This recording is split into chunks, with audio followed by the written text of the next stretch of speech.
All right, so welcome to the Ska History Hour with your hosts, Jose Rojas and myself, Daryl Rubio, wherein the purpose of this channel is to spread awareness of ska music to the world. Our guests today are members of the Abruptors from Buffalo, New York. We appreciate the time you take to speak with us, to share your stories and your music to the ska community. Can you please introduce yourselves and what your position is in the band, please? Yeah, I'm Tony. I play saxophone, keys, and also sing. And I'm Mike, and I sing and play guitar. Awesome. Perfect. So I'll start off with the first question.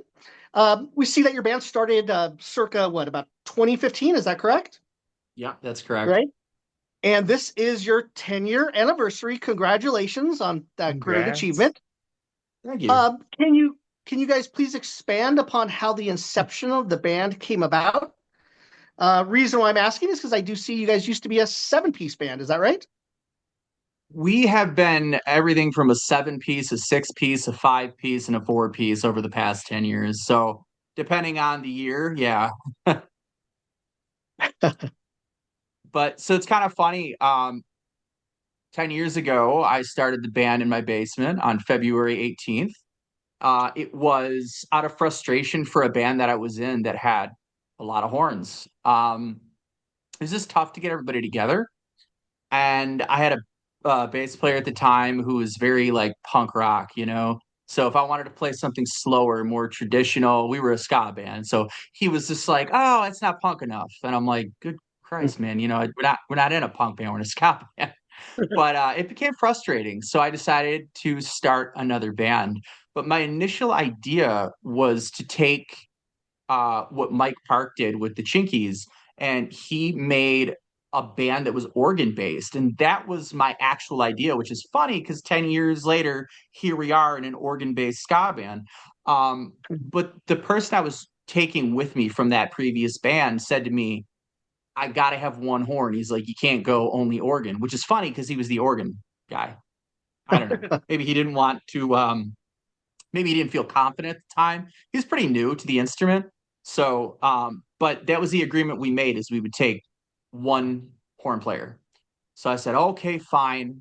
And that's how the band pretty much started. And then, you know, through the years, you get a horn, you lose a horn. It just, but for us, it's been horn players galore, just going through them. So that's how it started, though. Cool, cool. Now I found on the Oxford Dictionary, the second definition of abrupt is brief to the point or rudeness. In a way, this is how a rude boy would be defined, right? The band name, the Abruptors, sounds very unique. How did you come up with the name, and was it intended to be so rude? No, actually, it's the first time somebody's ever pointed that out. So And I was like, that's I'm pretty guessing I'm good. gonna I tell never people thought from of now that. on. Yeah. No, so it's really funny how we used to pick names. Like our old band was called the B-Side Bastards, and we didn't really pick it. We threw names at a hat. And the first thing that came up was very offensive. So we were like, okay, well, we're not going with that. And then we picked B-Side and Bastards. So this time we kind of did the same thing, but not so much like picking out of a hat. We just kind of threw a bunch of names out there. Okay. And the other guy, the keyboardist at the time, said, I hate bands with the name the. He's like, I want it to be just Abruptor. And I was like, well, that's stupid. I said, how about the Abruptors? I mean, that's literally how it was born. We wanted to take the bands that we were really influenced by, like the Selector, the Specials. So kind of taking this word that you really wouldn't think the goes in front of, but that was the inspiration. How we landed on Abruptors, I really don't specifically know. I think it was just randomness until we both agreed. For But years, I've been like, what is an abruptor? And he's like, I have no idea. no, but the reason it stuck though is what we would do is after we pick a name, you go into Google and you look it up. And I don't remember what the first three names were, but you look them up and you're like, oh, look, there's 17 bands called this. So when we landed on the Abruptors, we looked it up and we were like, there's not one single band that comes up. There's not one single thing that had come up. So we were like, we got to go this way because now everybody's going to find us, whether you like the name or hate the name. it's going to work. Yeah. And it has. I don't think abrupters is a real word, which might be It's why I've you read can't find it. somewhere. No, but like at one point there was Abruptors clothing line, which we didn't remember where the hell that came. It was, I think it was possibly like a Mexican clothing line that had popped up, but it was like 2, 3 years after we started using it. Now I can't find that anymore. Um, and then there was a guy who used to name his like he used to name himself Abruptors somebody, so that would periodically come up. But beyond that, no. So it was just modeled after old two-tone bands, Well, the pretty name is much. very rude. That's That's what yeah, we're that's going with funny. from now on. Now, now you guys got to play on a bill with the interrupters too. So you'll be That's the interrupters and the abrupters. I would say that's the one that usually gets us the most. We see comments all the time where somebody might not know us and they go, "Oh, that's stupid. They should change their name." My Like, favorite though is like my cousin the one day was like, I heard your band on the radio. And I was like, you did? And she's like, yeah. I'm like, what song did you hear? And then she sends me something by the Interrupters. And I was like, that's not my band. I think it's funny because if you really think about it, like if you look at the words, they don't look similar at all. But people mix Like, us up all the yeah, time. it's funny. Because even when they're playing Town Ballroom here in Buffalo, I had people going, oh, your band's playing Town Ballroom. Yeah, Nope, not us. Different band.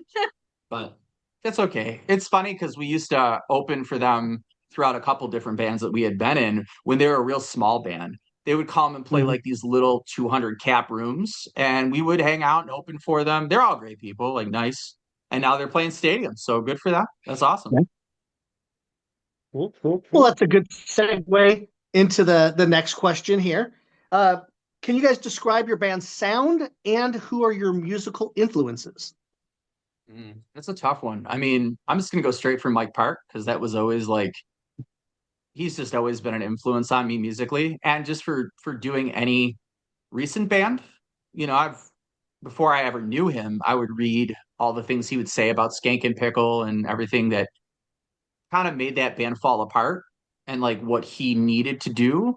And I always kind of like I understood that because I always felt like when I wasn't in control of something, things tended to fall apart where you're getting pulled 7 different ways, right? So Mike Park is definitely a huge influence, not just on how we run the band, but also, especially lately, our music. But originally, I would say like Deals Gone Bad was a huge, huge, huge influence on me. Um, really made me want to play uh, just all kinds of ska, right? Not just being a ska punk band, not just a punk band with horns, but they showed me like how just incredible music can be. And then of course two-tone era bands like the Specials, the Selector, huge influences for us. How we sound in general, I think it depends on our albums. We have many different sounds, and I think for the future of the band, that's just how it's going to be. We're a ska band, and we want to play all ska. We don't want to be pigeonholed into one specific thing. It's something we tried to do in the beginning, and then you realize you run out of ideas pretty quickly. Yeah. Cool. Now, I'd like to ask the bands if they were in a high school band. I know you played guitar, but Tony, you play saxophone, right? Were you in the high school Yes. band? Marching Like band? in yeah, I did marching band, I did jazz band, I did Symphonic the band? regular band. Yeah. Yeah, Yeah. photos too. Okay. Yeah, Mike likes the photo of me in my marching band outfit. Very sexy. Nice. Nice. Nice. You just gotta have them make a So T-shirt with that on now tell me, what does a typical band practice look like, and how often do you guys practice? We practice weekly. And that's just something that we always have done, like every Sunday or well, Saturday or Sunday now. But we just practice right in Mike's basement. And yeah, I feel like we don't really goof around a lot when we practice either. We go down, we're like, okay, here's the set. We'll run through the set. This past week, we started writing new music. And yeah, we get right to work. I don't know. And then when we're done, everybody leaves. Yeah, we don't really mess We around. don't mess around. But yeah, every Saturday, Sunday. And do you guys hang out other than being in practice and stuff? Yeah, I mean, we like there's you can see there's photos on our social media accounts like Christian. He likes to come to shows with us. Alex, me and him go to shows all the time. Tony and I date, so So usually we we're- pay each other. Okay. if I have to, I Yeah, guess. but yeah, no, yeah, we're actually like friends. Like we enjoy each other's company. We are friends, Mike. Good friends. Well, not you, but yes, Alex and Christian, we all hang out as a group just because we do enjoy each other's company. It makes it a lot easier these days to really enjoy the people you're around, you know. Yeah, So you do stuff together. you could do things together and people aren't fighting. It's It's great. good. Cool. Daryl? So you guys have 3 releases with Asian Man. How did this all come about to be involved with such an iconic label and frontman in Mike Park? Well, it's slightly embarrassing but funny. Um, Back when I was in the band that I had mentioned before, B-Side Bastards, we used to play a lot of shows locally, and we were, I would say, pretty well liked, especially by um, people who would put on shows because we were very reliable, if nothing else. So I would get special perks, and a gentleman who we used to work with a lot, he offered me one day, he goes, "Hey, Streetlight Manifesto's coming to town." He's like, "You want to get in for free and hang out?" And just personally, I'm not a Streetlight Manifesto fan. So I said, "No, thanks." I said, "I'm good." I didn't realize Mike Park was going to be there. So once I found that out, I called him back up and I was like, "Dude, I changed my mind." I was like, I wanna go. And it's just because ever since I was a child, I had just idolized Asian Man Records. All my favorite bands were either on Lookout Records or Asian Man Records. And I had such a just I don't know, man. I loved him from afar. I was like, I need to meet this man. I'm gonna give him my CD for my band, which I found out that he threw in the garbage. He told me this, which is really funny. Um, so I mean, he's a sweet guy, but some of the things he does are really funny. Like some people might look at him and go, "Hey, that's not the nice Mike Park." I'm like, "No, he was right. Throw that shit right in the trash." It was great. So, but anyway, we kind of kept in like this weird contact. Maybe it was just me harassing him. That's a possibility. I don't know. But eventually, Dan Pothaste was coming through on what he called the living room tour. And we live in Buffalo, which is literally 2 steps from Canada. So Dan was coming through Canada and he needed a place to play. I don't want people playing at my house. It just seems weird to me, especially like when random strangers are just walking through your house, which is exactly what happened. But it's Mike Park. How do you say no, right? You're just like, of course, Mike. Right.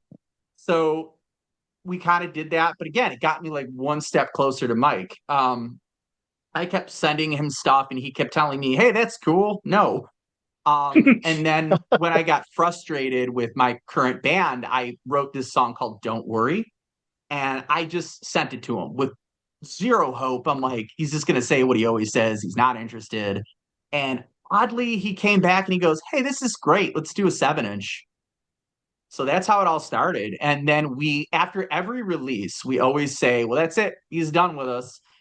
And then something else happens. Not So, because of anything he does, though. no. It's always like we just think like, why would he bother with us? Yeah. He's Mike Park. But no, he's been great. It's been over 10 years that I've known him. I've known him Yeah. probably for 11 or 12 years personally. Um, and I do feel lucky to just call him a friend. It's awesome. Now you're Was talking that about the writing. Buffalo Ska 7-inch? Sorry. Yes, that was the Sorry. 7-inch that we are happy is out of print. Now you're talking about writing songs. Now, what is the process? Do you usually write most of the songs or the instruments parts? Tony and I write all of the songs thus far. Um, I would say the music is a collaborative effort. We come up with some basic chords, and then Alex and Christian will add their parts in, but also ideas like, "Hey, we should stop here. Hey, this should go this long." So yeah, between the four of us, it's been a very, very good collaborative effort. Excellent. I say as far as the words go, though, just we bounce things off each other, argue a lot, and then come up with songs. Had to get the argue a lot in there. Yeah, you talk about your songs. A When lot of when your you songs guys are about relationships, about love. And in January 25th of 2025, 22nd, the band came out with a single song called Understand. It talks about cheating and that the person gets really lonely, therefore cheating. And the lyrics really resonated with me. Now, can you tell me why the band decided to do this certain song for a tribute to MU330 and why choose MU330 to tribute with this said single? So actually, Alex, our drummer, was really excited for the MU330 cover project, I Yeah, guess what like we would if you call it. guys don't know, like a lot of people don't know, but Dan has been like, there's like three people that we work very closely with. Obviously, Mike Park, Dan Pothaste is number two, and then Rick Johnson, the former bass player of Mustard Plug. So Dan's been on every album we've ever done. So So we were really excited. Yeah. yeah, And so Alex was like, "Oh, we got to do this song." And Mike's like, I don't really see it. I don't think it'll be good." And Alex was like, "No, I hear it. Let me, put it together and then I'll show you." So Alex did a little demo in his basement where he did all of the music. He did the guitar, the drums, and I don't think he sang, but he just he did didn't like sing. he just No. he just did the like style of it. And Mike was like, "Okay, I think that could work." And so yeah, we put it all together. It's one of those songs that we never play live because I don't think we would know how to play it live. But it was I don't know, it's one of my favorite covers that we've Mm, done. I think it was underrated and it doesn't get enough playtime, in my opinion. Yeah, no, no, I like it a lot. Mhm. I'm glad. I'm glad. Yeah, but we didn't pick it because of the lyrical content. It was just something that Alex really Alex wanted to really do. wanted to do it. And we do try to like everybody gets a say in this band, especially now that there's four of us. It's so if he wants to do something, he can prove me wrong, which he did very, very fast. Yeah. It was a great choice. My favorite part too was Dan had stolen my lyrics on Noticeably Cheerless. So there's a part where I there's a part in Selfish, I think, on Noticeably Cheerless, where I was doing backups for Mike, and then we had a edit of the CD come back, and my voice was gone, and Dan Pothace's voice was in my place, and so when we were recording that song, I kept joking on social media that Dan stole my vocals. Now I'm gonna steal his. I don't think anybody caught that, but it was funny to me. Now, what bands did you guys first hear about within the ska genre that kind of perked up your ears and you got to really enjoy? I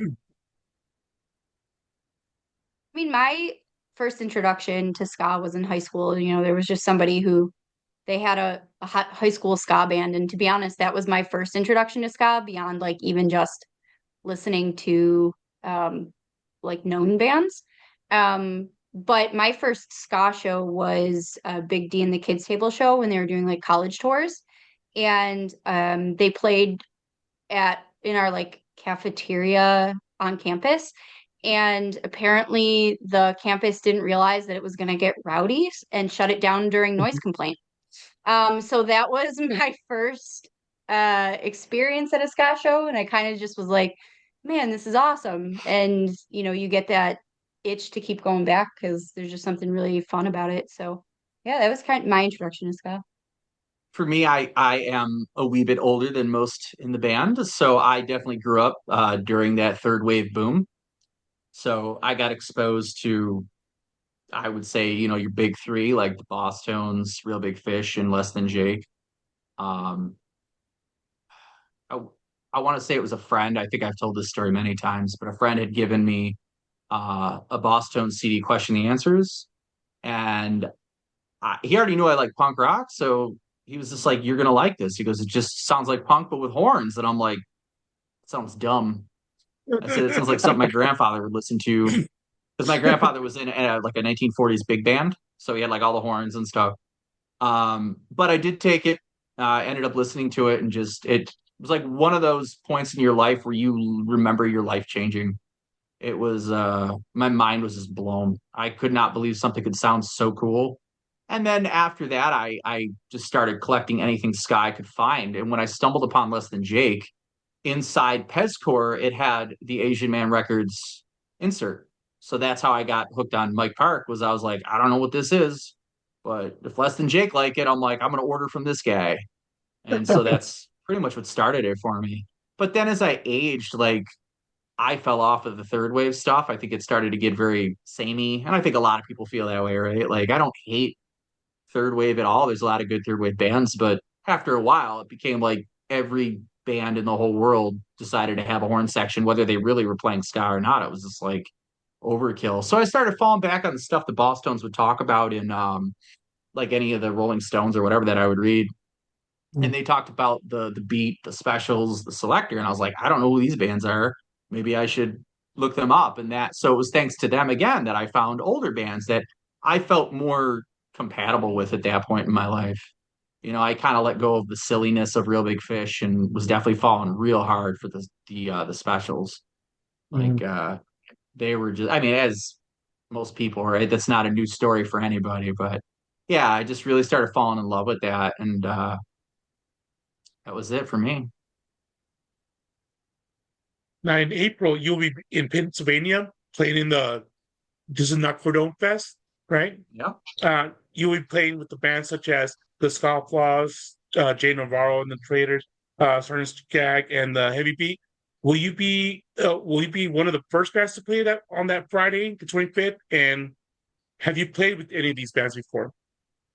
Oh yeah, we've played with most of the bands that are on Oh that yeah. list. So it's a small community, small Yeah, I community. was gonna say Yeah. we've been around for 10 years now, so like even Jay Navarro, like we've played with Suicide Machines, we've played with Jay Navarro and the Traders. We know Jay very well. Um, he's always been a Big super big supporter. supporter. Yeah. Yeah, he's been awesome. But Very nice guy too. Like he yeah, goes out of his way to find us and yeah, he'll support. always find us at Yeah. shows and say hi. And we've had friends that will see him all the way across the country and he'll be like, "Oh, you're from Buffalo. That's where the Abruptors are from. Those guys are great." So yeah, he's super, super awesome. I don't know the Cool. specific time we're playing. I know we're playing early, since we've never played before. I think they're just gonna put us on pretty early on that Friday. Okay, great, because I'll be there. Oh, I was yeah, gonna come say, I come want to hang know. out. he's doing personal research. Yes. Please come hang out. We don't know what to expect. We're just happy to be included. That's all that Yeah, matters to us. So to Great. be here. Okay, yeah. cool, cool. I Daryl? love that. So your band was in California this past October, but only in Northern California. I know you guys played with the Bruce Lee band. You guys also played the legendary Gilman Street. What was it like to play at Gilman, such an iconic venue? And do you guys have any plans to play in Southern California? I would say it's kind of funny since our inception, we've been to California almost since year one, like thanks to obviously Mike Park. Um, but we keep trying to get other places and we always end up in that northern part. Hmm. It's really hard for us to get anywhere else. Mike tends to steer us away sometimes too when we're there, whether it be because we're recording or if he's just like, oh, going down there, it's gonna take too much time or so we would love to, yeah, but we don't have any plans to Currently. currently to play there, but we will be back in California this year. That we know for sure certain. Um, we actually just found this out the other day. So what was the I'm sorry, what was the first part of the question? I've already forgotten. We I don't know. I don't remember. Oh, Daryl had so just asked the something first else. the first part was the legendary Gilman Street. Oh yes, How yes. was it like to play that? Yeah, so that was our second time playing there. I mean, for me, like I said, growing up on Asian Man and Lookout, that's like a dream come true. I walk in there and Right. I have like a little tear in my eye. I mean, I'm a massive like Green Day fan, Operation Ivy fan. Mhm. So just to know that I'm on the stage that the people who inspired me to play, I was sitting there, they have this thing, I'm sure you guys know, but they have like this wall of photos, and I see Billy Joe with the dreadlocks and just I don't know, man. Just even thinking about it now, I'm getting sentimental. I can't even explain. As a guy who grew up in Buffalo, New York, I had a little book of punk rock, which is probably extremely unpunk rock when I was a kid. And you flip through it, and one page was about Gilman, and I didn't quite understand it at the time, being 8, you know. But I just knew I wanted to go there because that's where all the people I love played, and getting to be there and play that is just it's incredible for me. I don't know if it hits the rest of the band the same, just because that's my era of like bands that inspired me. But it's always a fun time. It's a great community. People are so friendly. I don't know. I would give anything to continue to play it. Mhm. Now the band is also going to be at this year's Supernova International Ska Fest, right? How did you get this great opportunity? So you've been filling out the like form, and then I've been emailing them for a couple years now, just being like, hey, we haven't, we've been applying, but we haven't heard back. Just wondering if there's anything we can do, Well, it's to funny like, because you see in like the photos, they have the big Asian man symbol along with like other record Yeah. labels. And we're like, you have not had one Asian man band there. Like, we're still on we're, Asian we're man. Like, but it's really funny though, because this year they reached out to us actually. So I was really Cool. excited because it was something that we've been, hoping to do for a while now. And we were just very shocked. Like when they emailed us, I think you texted me and you were like, yeah, I think all you said was Supernova. yeah, that's And fine. I would like ran to the email and I was like, it's still happening. So We thought it was our harassment, but turns out it wasn't. He disclosed to somebody in the comments that for Tim, his name is obviously Tim, he said that our newest album was his second favorite album of the year. That's what got us the Ooh, show. So that's great. We're very excellent. happy with we're that. very happy for that. Yeah. Now, do you know what day are you going to be playing in that festival? No, Nope, because I that one will be we've there too. gotten. Yeah, well, that's great. I hope we'll see you there too. Yeah, we don't know Yes. anything because people have asked us. Some people have say, "Hey, can I play with you guys?" Like sometimes people want to hear some old tunes, so they play a horn. They want to jump up with us, but I'm like, you can, but I don't really know. What day? Yeah, what day or how long we have? Like, I have no idea. I'm just planning to be there for the whole thing. Yeah, we're gonna Yeah. be there and hang out. We want to see everybody because, like we said, it is a very close knit community. We know everybody there. Yeah. Uh, So it's going to be great to see them. I know a couple of our like show friends who don't play in bands from Buffalo. They're like, "Fuck yeah, man, we're going to be there. We'll see you there." So, so, is there any bands that you're looking forward to that have been mentioned that are going to be playing in the international bands? Or mm, I mean, I'm definitely interested to see some of the foreign bands that maybe I don't know of. That's always Mhm. intriguing to me. I'm a big fan of ska from all over the world. Like, I love ska P from Spain, which they're not going to be there, but so, I love Kimori from Japan. So, like, I'm a big fan of just international ska bands. So, to find out that there's going to be so many, Mhm. I'm interested definitely in seeing them. Obviously, less than Jake because it's just Yes, classic for me. Can't really go wrong. right. But I'm just looking forward to being there, man. I'll watch anybody. Cool, Yeah, I'm cool. hoping to just even meet some of the people that I've connected with over the internet too. Mhm. Like with some of the other bands. I don't know if they've said they'll be there this year, but like some of the bad time bands now, like Half Past Mhm. Two and Flying Raccoon Suit and stuff like that. I've had like interactions with them online, but I've never met them. So just looking forward to being in a place where you can finally like meet people who you've had connection with in some way, but have never actually like met them in person, if that makes sense. Yes. Mhm. Now, you guys have done some mini tours, right? Like on the East Coast, but not really Midwest or out towards our way. Is that correct? No, we've done all the way from we always say from California all the way to Quebec. Not in one stretch, but we've done the same amount of shows in California as we have in Michigan, like Midwest area, all the way to Quebec. So, but we Okay. don't do 30-day tours. It just doesn't seem to like no offense to and I love that people do it, don't get me wrong, but like nobody wants to see the Abruptors on a Tuesday night. It's that's okay. I don't want to play on a Tuesday night. We're not offended. It's okay. But no, we did I think a 6 show thing out in California maybe in 2016 or 17. It Mm. was a while back, but we did that. Um But we don't do long tours. nope, we don't do long tours, but again, I think that it works for us. Mhm. It doesn't make a lot of sense for us. I was once in a band that did do long tours and I was not a fan. So um when we would talk about even going on tours, I'm kind of prissy about it. I'm like, I'm not sleeping in a punk house. I'm not sleeping on the floor. Like I need my hotel room. That's Yeah. part of the fun of it for a guy, at least. Yeah, I didn't find it very fun. When I went on tour for like 21 days, I think was the longest one. We did it like 3 or 4 times, and it was with like 7 dudes. And when I said I want to be able to shower, they handed me a bucket and a washcloth, and I said, no, not that's not what I mean. So I'm with her though. When I was younger, I used to find fun in it. I wouldn't say I loved it. I would find the fun, but I definitely was not. It wasn't my favorite thing. I like comfort. I'm not gonna lie. I don't travel Mhm. well like that. I like cold yogurt when I travel. I make myself. So yeah, I mean, again, if something like incredible was to come up, obviously we would consider it. Yeah, Like absolutely. it's not like It's we're not out of the it's not out of question. the question.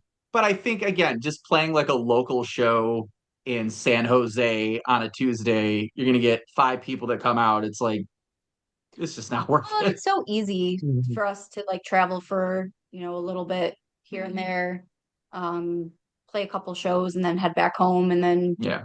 pay the bills and then go out and Yeah. travel a little bit. So, And we do go Right. all over the US, so it's just kind of got to catch us in the little spots we pop up. yeah. What about any wild tour stories? Anything crazy happen on tour?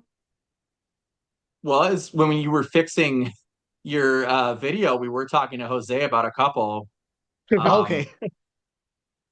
we did play something fairly recently. It was very drug fueled, I guess. Oh, Froggy Days? Yes. So it was I was telling Jose that we're not like a party band. We're definitely when most people associate ska and reggae with weed, you're not going to think of us. We're not that band.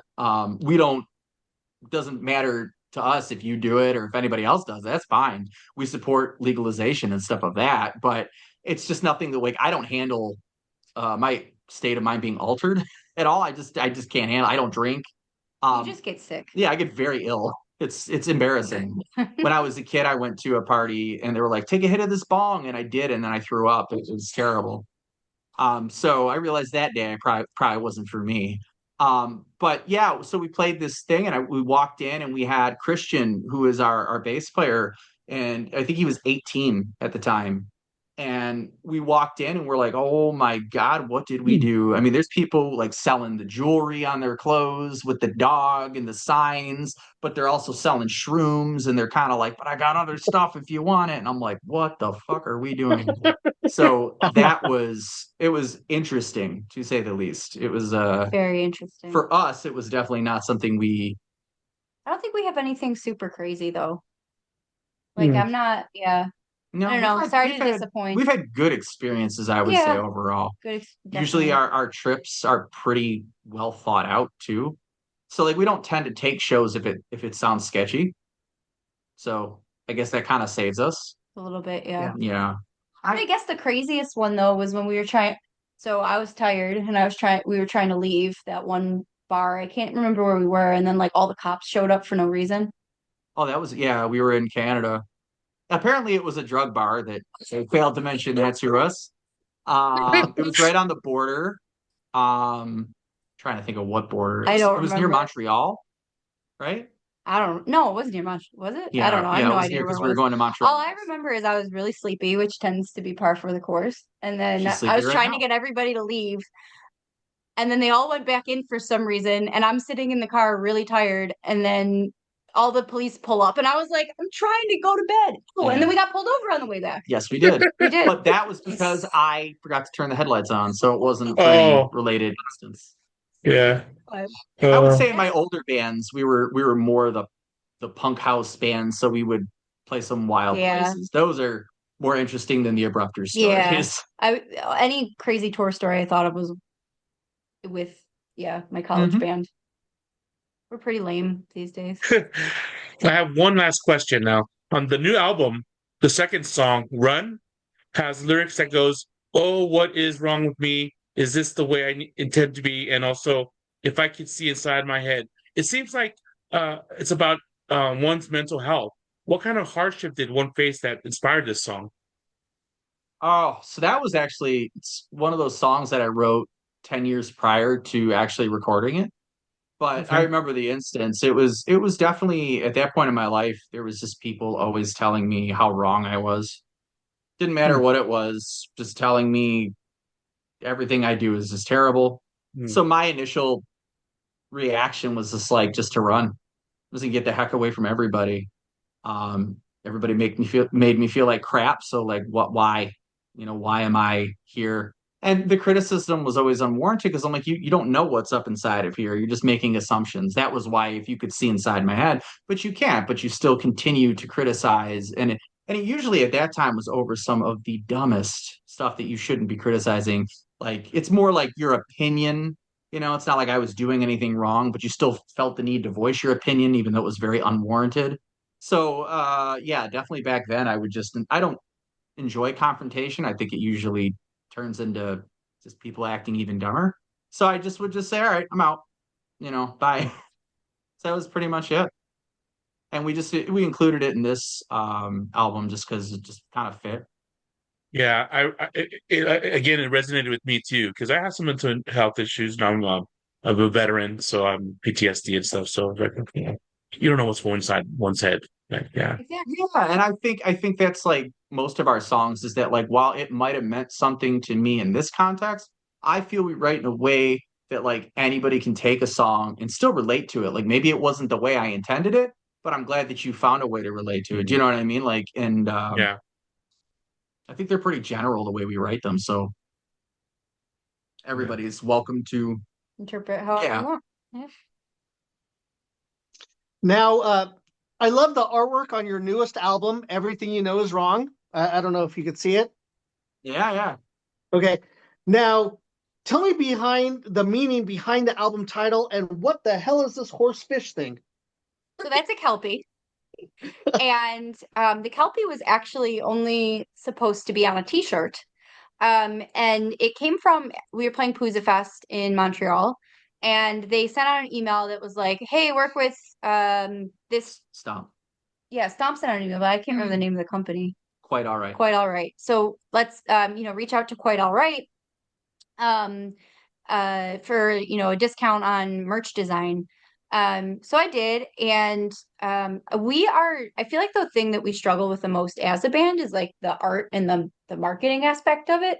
And so they were great in that they listened to me ramble for 30 minutes telling them all of the things that I don't want, because I didn't know what I did want. I just knew all the things that I did not want. Well, and basically we always like when we do art, we tell them like we don't like fitting into that like traditional mold of what people think ska is. So Like like the again, we checkers, don't do the yeah. checkers, we don't do Okay. like pot flags, like it's just not us.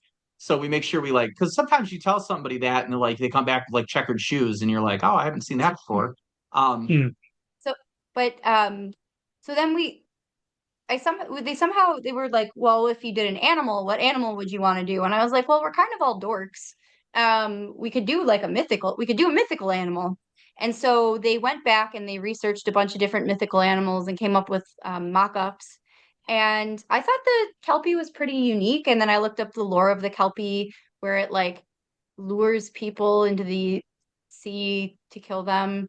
And I thought that was pretty fun. Fun.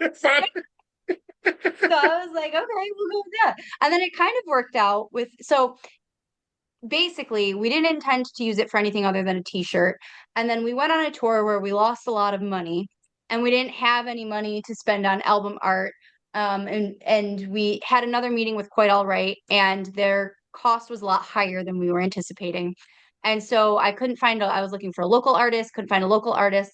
And we love working with Mike Park, but sometimes he's just like, okay, I need this like right this second and we're not ready. And so we were like, here, take the horsefish. So that's how that ended up on the record. But it kind of works with everything you know is wrong because if you the lore of the Kelpie is like I'm not just a regular horse, I'm a deadly horse. Yeah, I don't know how to really explain the title other than like we feel like we have like a theme going on. So like there's love and other disasters, noticeably cheerless, and we're like, what would sound like that? And we went back and forth 100 times, we just couldn't figure anything out. So I'm a big like Weird Al fan. And one day I was listening to his song "Everything You Know Is Wrong," and I was like, that's it. I was like, that's the name. Well, we knew we wanted something that had to do with like different perspectives, right? Because a lot of the songs we were writing for that record, they were very much, here's two different perspectives that are never going to meet. And like a lot of the themes are, somebody knowing one side of the story and making assumptions and not always understanding the other side of the story, right? And so we tried to use AI to come up with names. They were not very good.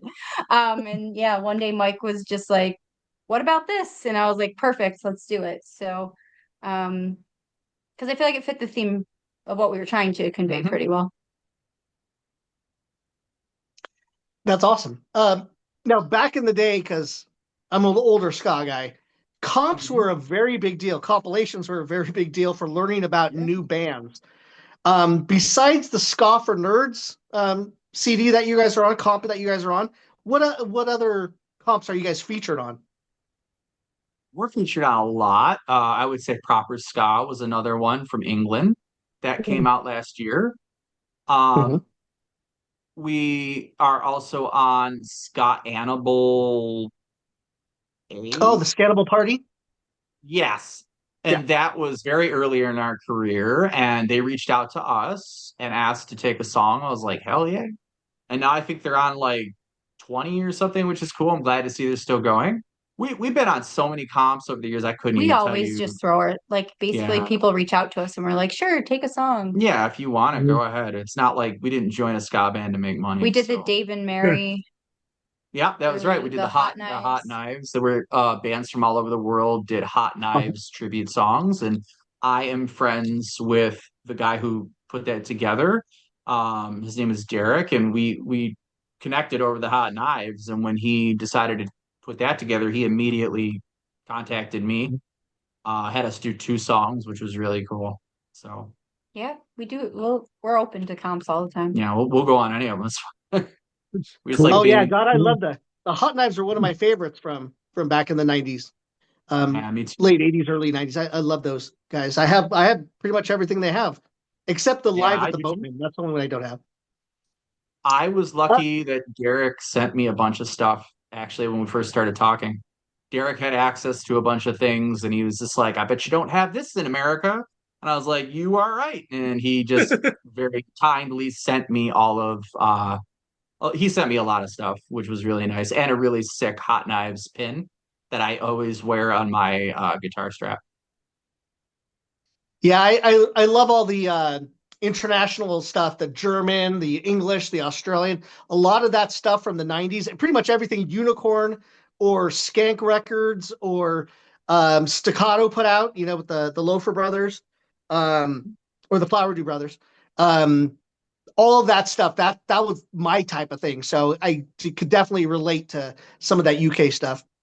That's awesome. Yeah, I've always been a big fan of like obviously, like I said before, UK ska music, but I'm also a big fan of like the jam, stuff like that.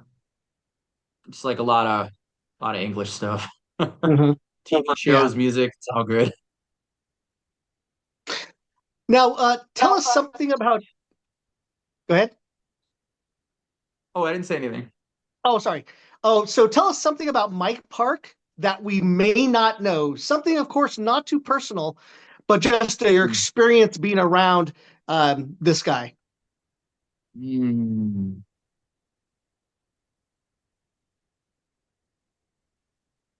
Hmm. Okay, I'll say this. He really is the nicest guy in the world, as everybody says. He really is very kind and caring. But there are times when he can be mean and it's really fucking funny.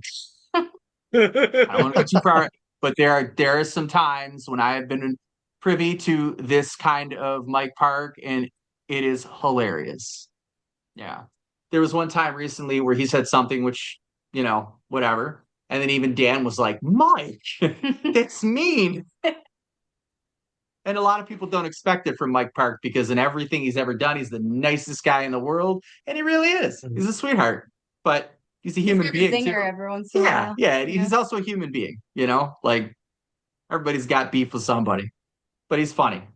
So that's all I'll Yeah. say. I don't think I have a thing, like a Mike Park thing. That or he's not afraid to share farts, which is kind of weird. So he woke up one morning in my house. He like walked into my kitchen, just like let one rip. He did that in the dressing room in California. Got a bunch of Mike Park fart stories. I always Yeah, have That's really funny. I've dealt with Mike in the past, back in the Okay. 90s with different comps for some of the bands that I dealt with back in the day. And I've seen Pickle, I don't know how many times, so many years ago. Lucky you. Now what? Oh yeah, I've seen. Yeah, Lucky. I got into ska in 1990, so I've seen pretty much all the bands from there on. Now, what does the future hold for the Abruptors? I know you guys mentioned something about some new music. Yeah, so that's a recent thing that happened. I was talking to Mike the other day. We sold out of this past album. What? She's looking at me. She doesn't want me to say anything. What? You sold out? Yeah, we sold out of the Everything is wrong. It's sold out at Asian Man. So what he has is Nice. just a little bit that he gave me. But we were talking about like I was like, Mike, did you reorder? He said, yeah, I put in for it. I said, that's great. I said, people really love this. We got so many great shows out of this. And honestly, it's funny because of like we've had lineup changes and some sound changes, and people are like, we every time we put something out, we're like, I don't think people are gonna like this. They're gonna bitch about the horns or they're gonna complain. But instead, everybody pulled a 180 on what we thought, and they were like, this is the best thing you've ever done. Mike And and it I was are like, like, really? wow, okay, thank you. So it's very, very positive. We're very appreciative towards it. But I was talking to Mike about it. Mike's like, that's great. That's great. He goes, let's write more music. I was like, okay. I'm like, well, we just finished this. I'm like, let's. He's like, no. Send me dates. We'll put them down. You're gonna go back into the studio at the end of the year. I was like, all right. So that's how it works, you know? So earlier when I said Mike Park always says we're gonna do it now, that is also what happened. Yeah. What are you gonna do? We're like, This last album too, though, Mike Park, we sent Mike 3, 4 songs, and we were like, "Hey, what do you think of these for, like another 7-inch? Haven't done one in a while." And Mike responded with, "Let's do a whole album." And we were like, "But Mike, we only have 4 songs." And he's like, "Write more." Okay. So you don't really say no to Mike when he says, let's book you studio time all the way across the country. We're like, Yeah. yeah, sure. Yeah. So, Yeah, I yeah, think we have that in the works. now he needs to repress the first album because he's out of those. the 7-inch, No, the first one, the notice. No, I mean the Love and Love Other and Other Disasters. Disasters. Oh, Yeah. so you know what he'll do is he'll probably text me and say, "Can you send me X amount?" Which I have We've an been abundance of in my we've closet. been supplying Asian Man Records with Love and Other Disasters for a couple of years now. Yeah, because I ordered one from him, but he didn't have it. He sold out. The only thing I have that Oh. he sent me this years ago, but I don't know if you guys. Oh Oh my my gosh. God, it's funny. That is so funny. That That's was, yeah. I don't That remember I guess it what was that a was pre. for. Yeah. Oh my goodness. Can Yeah. I do that? Did I make that for a Yes. Did you show? make this No, one? yeah. No, It's you made it for Deserve, a I think. single that we were putting it out on Yeah. shows. How did you get that? From I Mike. might get that. Yeah. That's because we were going did all out kinds playing of stuff. shows. It's so weird. We were going out playing shows, and Tony made those to promote the album, but it was only on the East Mhm. Coast. We didn't have any music really yet. We didn't have 7 inches, and I was like, how can we go on tour Mhm. how can we go on tour without music? So I was like, well, we'll just put this single on a CD and give it away, I guess. So You message us too, though. I can also send you Love and Other Disasters. We have plenty. yeah, we have tons. But I don't know how Oh he yeah. got that. I'm still trying to figure it out. Yeah, because we want to do our homework before we speak with bands, and like Jose, he's really in depth with the lyrics, which is great. Um, yeah, but see, Jose's like a digital guy. He likes the digital stuff. I like the physical media. So that's I why. do like also physical, but yes. Yeah. But yeah. I understand. I'm like a half and half guy. It really depends. Like if I'm like absolutely in love with something, I have to have the physical, but I Mhm. also understand the clutter it also brings. So Oh God, you should see my collection. It's ridiculous. It's just not just the CDs, but the vinyl. It doesn't even fit in my cabinet anymore. I know I got this. It's like falling off my shelf over there. Exactly. But- So we like to normally display all the different bands and on the things that they have here.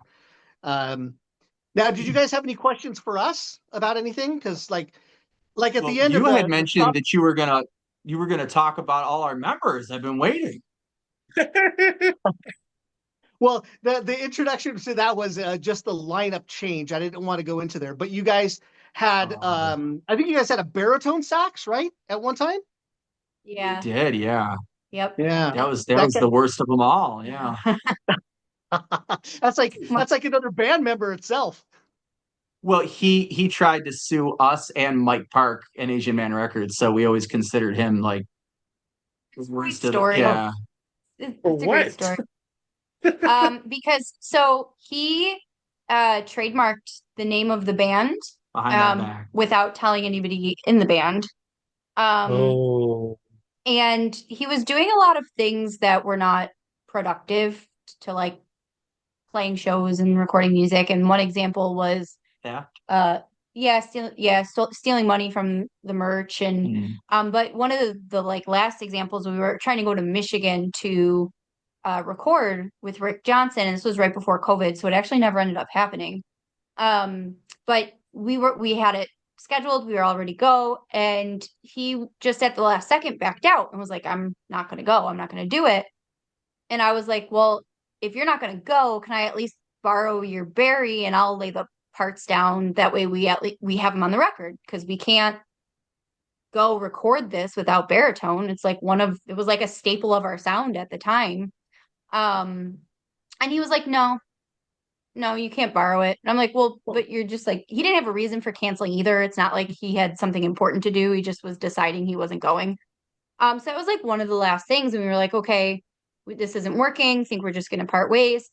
And when Mike sent that message to him, he responded, and actually screenshot it the other day and shared it on Mike's profile, because it was like our 10-year anniversary, and Mike was Yeah, for our 10-year anniversary, I said something along the lines of like 10-year anniversary. Sorry, Evan, we're still here. Yep. So I had screenshot it, but he sent a photo of his trademark certificate with the lines, just so we're all aware, the Abruptors is now done. And I was like, I don't think that's how it works. But because he legally filed for the trademark and things like that, we had to prove through lawyers that he did not actually own the trademark, that he was not the creative, like he didn't do anything to. He wasn't even in the band at day one, so I don't know how you could. Yeah, but he didn't. But he didn't like write anything. He didn't design anything. Like he didn't do anything. He just showed up and played Barry. So we were able to prove that he didn't do any of that stuff. And then basically, though, it got to a point where he was like, well, I'll let you buy the trademark back from me. And we were like, or you can drop it, or we'll sue you for being fraudulent. Like I don't know what to tell you. Yeah. And that kind of spoke his language, and he kind of dropped the whole thing altogether, because he was sending takedown notices to Spotify, to YouTube, to Asian Man. Yeah, he sent takedown notices to Mike Park, which is why Mike Park then was like, what do you need to do to basically like.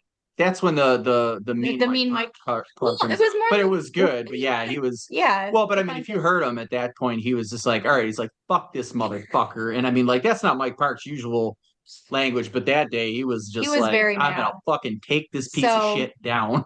So that's that story. But I think it's funny because it's funny now. It's 5 years later. Yeah, it was not funny at the time, because we would wake up every day not knowing what would be taken down next. And I mean, just as I always tell people, like, imagine that you threw away part of your adult life to create something that actually is, I would say, I wouldn't call it successful. I'm not making any money off this, but it's something that people enjoy outside of my friends, right? So it's something that I strive to do ever since I was a kid, and I did it. And then you think you're gonna just steal it from me? Like that wasn't about to happen. But the best letter we got was where he like asserted he was like the creative force of the Abruptors. Funny. Like in legal writing, like asserted that he was the only reason the Abruptors existed. And oh wow. Like, but Mike wrote every single song at that point. So yeah, at that point I had written all the music. It was a wild ride, but But it was definitely funny. So yeah, we've had lineup changes over the years. Luckily, each time it happens, we seem to make a better album. So now we got to figure out who's going this time for album 4. We got to kick somebody out.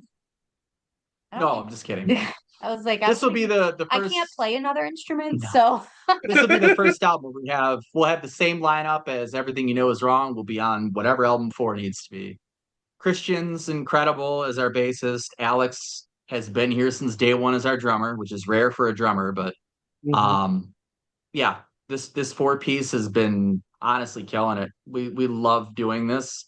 Our sound, it's funny. You look at some of our videos as a 4 piece versus like the shitty horn lines that weren't being played in tune, and you're like, yeah, I think you'd rather listen to the 4 piece. At least we have all our shit together. And like I said before in the beginning, we like each other. It's fun to be around each other. We don't fight at all. It's wild. Yeah. Um, and that goes for a lot of bands, though. Even bands that have been going for years, they're like, oh my God, we're always fighting and arguing. For the most part, no. we just kind of all like what we're doing. We enjoy being in this band. We're really enjoying our, I guess, newish, it's been a few years now, but newish sound of like the organ heavy ska. It's just something I've always dreamed of doing.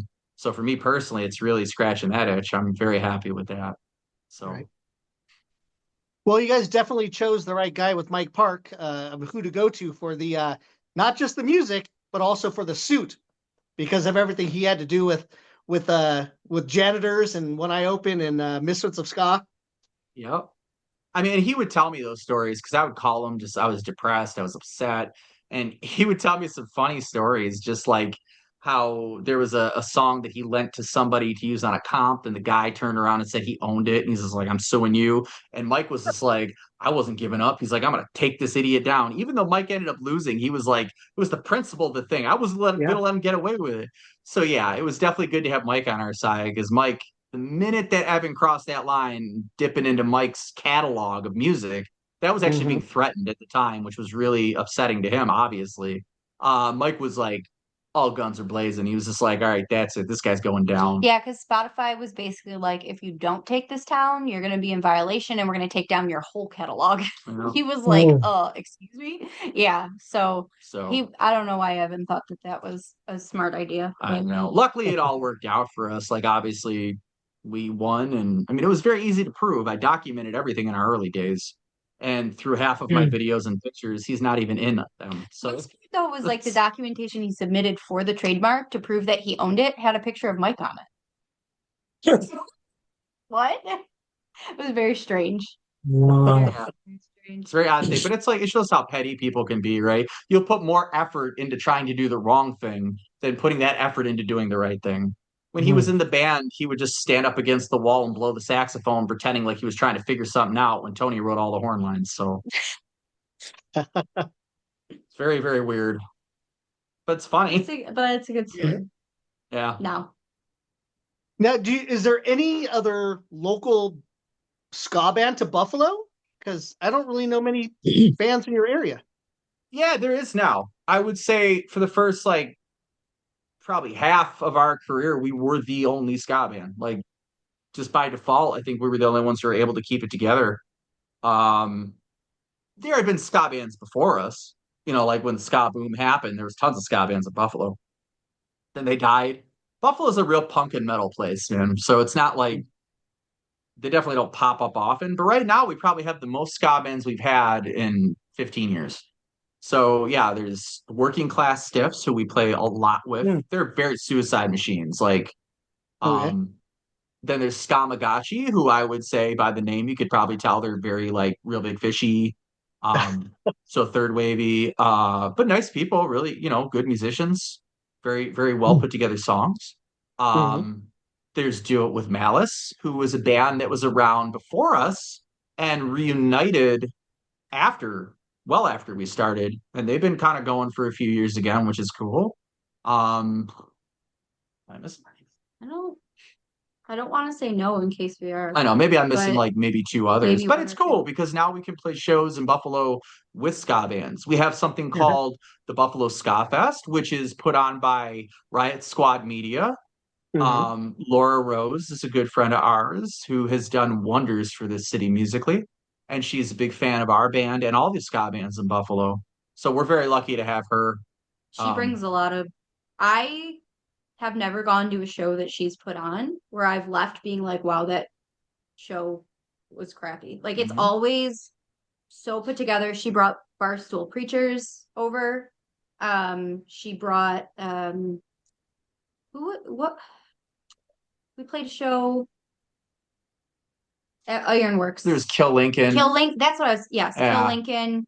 That whole Suicide show, Machine. Suicide Machine. That whole Bad show was Operation. amazing. Yeah. So we're very lucky to have her because she can help bring some of the cool bands here that we get to play with. So. Cool. So do you think there's going to be another ska revival coming? Like with all these new music and new bands? I think we're in a period of time where the internet controls everything.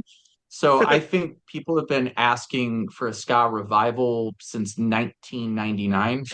And I think we've had it 100 times over. We're not in the fourth wave anymore. We're probably on like the 25th. But at this point, no, I don't think it will happen like it did before. Because if you notice, when you listen to music, you don't really have like this. In the 90s, it was punk, right? It was punk and ska was getting popular. Then in the 2000s, you had the pop punk and the emo. And then we don't do that anymore in life, people. So now you can play ska, you can play emo, you can play hardcore, you can play in a jazz quartet, and it's all relatively, you'll find your fan base. So I think ska is becoming it's not being ridiculed anymore like it was at a time. I still think a lot of people don't know what it is. Yeah, there's still a great many deal of people who have no idea what I'm talking about, and I sometimes just lose interest in talking to people about it because you can't seem to get through to them. But I don't think there's any like revival. I think whatever's happening now has always been happening. It's going to keep happening. I don't think we're going to have a thing where like ska crashes again because popular music just isn't the same. Everything's popular if you look for it. Right? Yeah, with the internet, like you said, everything's just worldwide now. Yeah, it's just there. And I love that because now I can play ska and in 2 weeks, maybe somebody's not going to be like, oh, that was so 2025.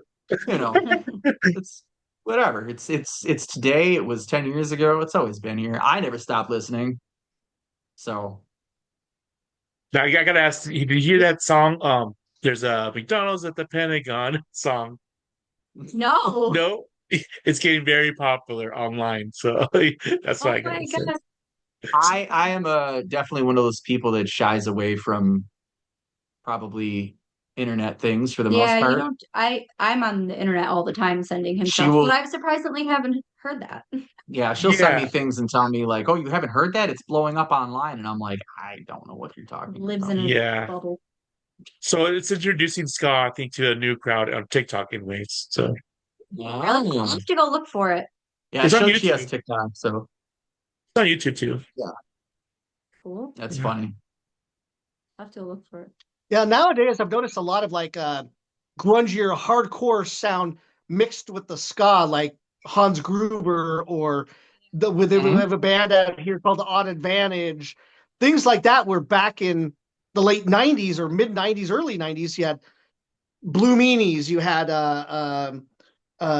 what was that? The World Inferno Society, you had Slapstick, you had Boss Tones, you had Suicide Machines, so hardcore bands like that. It's becoming a lot different where there's different sounds being incorporated with ska. It's just really wild, and it's good to see all these different bands are actually playing with each other now, where back in the day they had to be so separated, traditional ska or just ska or ska punk or whatever. It's great to see everybody on the same bill nowadays. Yeah, it's funny you say that because there's still some of that though. We still see it from time to time. You still get like that old guy, the shaved head, and his Ben Sherman, and he's just sitting there with his arms crossed, and they all play the same bill. Whatever. There's still people who complain. Yeah, we recall this is one of my favorite comments that we were on tour with the Slackers. We did a nice tour with them 2 years ago. Oh my god! And we found a little Reddit thing where the guy is like, "Does anybody hate white church boy ska?"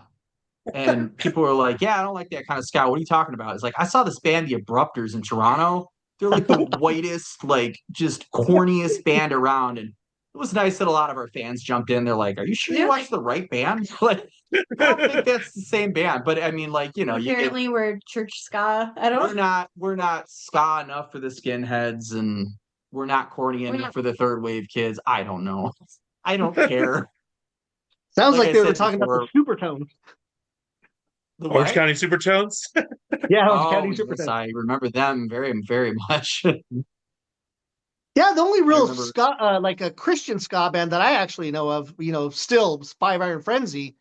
But they have a lot of the bands out there who do punk, like of course MXPX and Slick Shoes and a few bands like that. But there's not a lot of Christian bands like that are out Well, there and and I would say doing their that we're thing. definitely not anywhere close to being Christians. I myself am an atheist, Right. hardcore atheist, so was very confused by that comment. I think it was more so that like there's just these elitists that think that they own the genre, and if it doesn't fit their Mhm. mold, you must be terrible, which is whatever. Like you said, I love playing with it could be a hardcore ska band or a traditional band.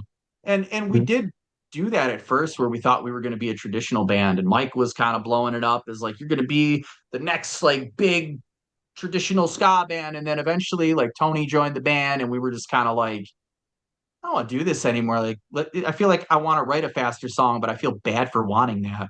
And then Rick Johnson really opened us up. He was just like do it. He's like the Selector had good fast songs, and Mhm. so it was thanks to him that we just stopped giving a shit. We'll play whatever, we still have on our newest album, we have faster songs, and then we Mhm. have What Do You Want Me to Do, which is like our old style. So we'll play whatever feels right. It'll always be ska. That's all we'll commit to. Now, is there any last parting words you want to give us? Anything that you want the ska community to know? Anything to get off your chest? Anything like that before we end? No, just thank you. Thank you for taking an interest in us. 10 years on, sometimes you think, do people even care?